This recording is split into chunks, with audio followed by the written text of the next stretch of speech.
la recherche de l'équilibre. C'est la seule chose que j'ai réussi à écrire pendant des jours. Le curseur restait là, clignotant, comme pour marquer le temps qui passe. C'était la seule chose qui ne semblait pas figée. Finalement, je suis là à vous écrire sans trop savoir ce qui va suivre. La vérité, c'est que souvent, je me sens vide avant même que les journées n'aient commencé.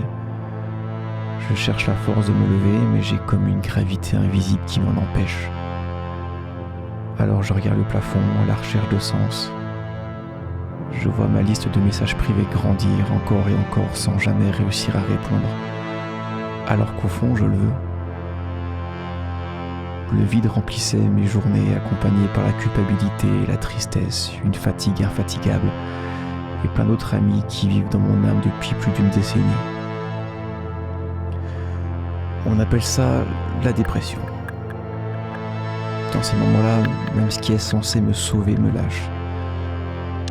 Je n'arrivais plus à composer, à dessiner, même lancer un jeu vidéo devenait une montagne insurmontable. J'ai cherché pendant tout ce temps qui j'étais, jusqu'à ce que les diagnostics tombent. Autisme et troubles de l'attention. Ce sont les outils qui me permettent enfin de tout reprendre à zéro et de construire le vrai moi. Je suis à la recherche de l'équilibre, de mon équilibre. L'équilibre entre mon autisme qui veut tout ranger, tout décoder tout le temps, et mon TDAH qui a besoin d'exploser dans un chaos artistique. J'accepte enfin que mon univers soit rempli de paradoxes et qu'il ne soit pas classable. Mais depuis peu, quelque chose change en moi. Je le ressens. Je sens que petit à petit je reprends vie. Petit à petit je retrouve mes passions. Je prends le temps de les redécouvrir sans pression, avec la curiosité d'une âme d'enfant. J'ai pour objectif de briser ces limites, mes limites créatives qui me bloquaient depuis si longtemps. Je ne veux plus simplement poster, je veux exploser en 1000 étoiles de création riches, variées et profondes. À partir de maintenant, je m'accorde le droit de prendre du temps pour moi, pour me ressourcer, pour créer, pour être le plus authentique possible. Ces comptes-là, sur les réseaux, où vous pouvez voir cette vidéo, c'est comme mon laboratoire stellaire. Vous y trouverez du son, du dessin, des vidéos très soignées, des conneries qui sont faites à la va-vite, des chansons, plein de choses. D'ailleurs, je vous préviens, certaines créations risquent de vous surprendre.